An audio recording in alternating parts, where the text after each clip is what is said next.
Thank you so much for joining me at World Tour. How are you guys enjoying it this year? It's pretty awesome, yeah. It's been good. We've done it quite a few times. So Yeah, I was gonna say you guys are like veterans at this. we one. are. So Number 7 this year, yeah. we've been enjoying it though. It's been a Yeah. good time.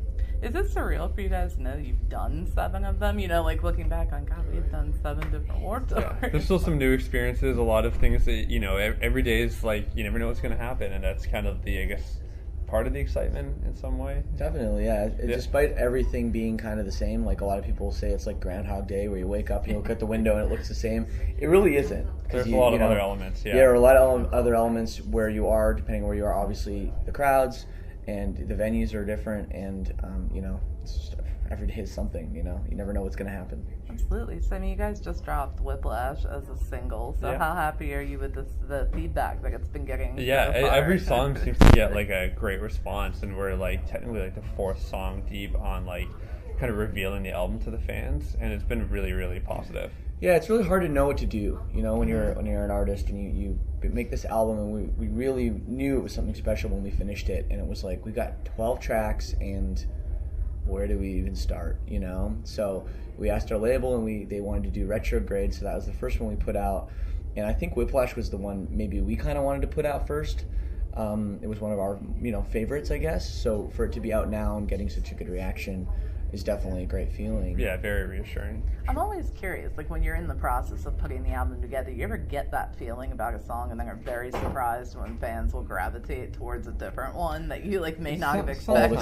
Yeah, it's always happened. I mean, like there's ones are gonna be, it's undeniable in a certain way, and then there's ones you really don't think that are, and then sometimes the ones you think that aren't either. Yeah. So it really can work different ways, and I think when you get, as a songwriter, as a band, performing it, recording it, spending so much time, going over all the little details, sometimes you just get a little lost in it, and then someone will be like, oh no, that's just like a really cool riff, and you're like, oh yeah, I guess it is a cool riff. Exactly. We were more worried about how the song structure was going to go, or this like little melody in it somewhere, but it's like, sometimes it's just like, oh, that's a great beat, Absolutely. It's funny how that stuff works. So the album is going to drop on the 14th, right? Yeah, one week today. That's right around the Next corner. Friday. That's great. So, with the recording, did you guys try anything different with this one? Is there any way you could tease a little bit more the direction of the sound with it?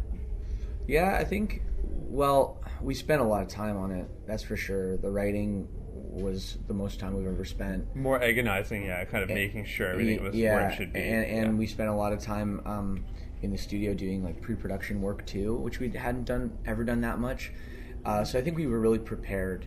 And I think that as a band, it's our 8th full-length album. I think records don't get easier to make. People get older, ideas get harder to come up with, new things, and there's just less time in the day, But I think you're also more aware too. It's like we've done it, so we're aware of what it can be, so we want to be better. So you're pushing that much harder. Absolutely, but you really need to put in the time, and we recognize that we have to put in the time, we have to put in the work. And when we were mixing this record, because we finished tracking it and we knew it was something special, we were mixing it I think mixing was supposed to be 10 days, and it ended up being 20, 25. Yeah, it was and it was long 12, 14-hour days. Just of us, notes. just no, change this. No, this is wrong. Really, we were really, we got a little crazy with this. Yeah. Very perfectionistic on this record, more so than I think any record we've done. And I think that's just because the nature of the record, we knew we had a lot of bangers on it. Oh, absolutely. Sometimes I think the meticulousness can pay off, in the end, and the listener can hear that coming back too, just to know that much attention. Yeah, it's not rewarding for us until the end. It's not maybe now when you can look back and you've been detached from it, but at the time, you don't even know if what you're doing is helping. It's funny. Tough. Yeah, you're right. It's funny too because when we finally finished mixing the record, I couldn't even bother listening to it.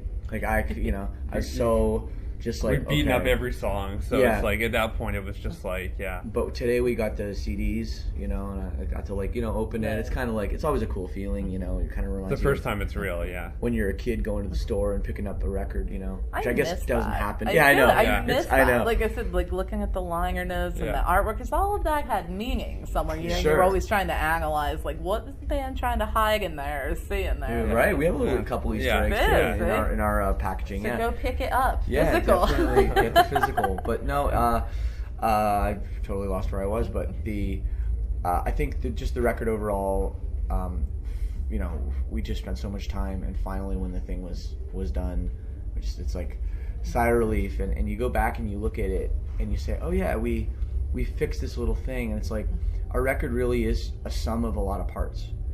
It's not just all the songs. There's little things in each song, and I think that when you make all of those really perfect and you really work on each aspect of that, when you add it all up to an album, it's a great album. Would you say that it's better listened to as a whole from the start to I think finish? pretty much most of our albums kind of follow that method, right? That's kind of how we set it up. There's some stories and it's, you know, there's some concepts within the record I think that help when you go from song to song, but at the same time it's important, especially these days when you're writing an album, that every track can stand on its own and tell its own story. Especially that was just the way people are putting things on playlists and streaming and everything, you know. Yeah. So we don't expect everybody to, every time they listen to our record, to listen to the whole 40 minutes or whatever. I think people can take away from each song too. Absolutely. I mean, speaking of that, I mean, we've seen so many changes in the music industry with, you know, streaming and all that being one of the bigger ones. Which, you know, if you could change one thing, what would it be to make it a little easier on artists? Or do you think we're kind of heading in the right direction? I don't know. I mean, like, it's almost like you just have to kind of accept it. You know, you can do the hypothetical, oh, it was better back then. Yeah. And, you know, like we just said, you miss when you go to the record store and buy a CD, right? You know, but the fact is, technology is taking over, and this is just the way it is, and this is the way people consume music, and you have to be creative in the ways as artists that you're delivering it to people, that you're selling it to people, and that's one thing we've tried to embrace throughout our career, instead of trying to be those, like, you know, jaded old people complaining. It's, We just no try one to buys move music forward. anymore. It's like, I don't know, it's cool to kind of open up Spotify and kind of see all like the metrics and everything real there, and then you can just send a link to somebody, and anybody in the world can click on it and start listening to it immediately. And the fact that like midnight on Spotify has become the new midnight lining up the record store, but you're reaching hundreds times more people, and it's just there. And it's way more affordable too. People can listen to more music for the same price that they did for like a lot less. And it's way more convenient too for people, you know. Sure, like, it must have been fun for people camping out when the new, you know, Metallica record or whatever Guns N' Roses album was coming out. You know, you see those videos of people camping and stuff. Sure, that's fun, but like, isn't it better just to you can just listen to you're it? driving down the highway. It's 12:01. I'm just gonna open my app. Boom, like, done. right there. So the convenient, you know, hey, whatever. I mean, it's different, and we just embrace that it is different, and we just for us as artists, we still make music the same way we made music then. That hasn't changed really at all. Yeah, it doesn't influence the writing or like that kind of stuff. It's just the way people listen to it, which is, you know, different. What can you do? So was there anything that didn't make the cut? You know, was it hard to whittle down which songs, or did you guys have that like all lined up? And I mean, always. I mean, I think there's always songs that don't make it, and there's even parts that get chopped right up, and like you're rewriting, scrapping, reworking right up until the last day. Yeah, I think we try to focus on the tracks that we know are going to make the record, though. Like, it's 12 tracks on the record. Those are the 12 we worked on. Like, we didn't record any like whole songs and say, "Oh no, we're not going to." We don't get that far. Okay. We know pretty early, like even before there's any vocals, pretty much we're like, no, but that's not the one. And then we literally spent the whole time in the studio just working on those. We didn't even do any B-sides or anything. We were just like, let's just focus solely on.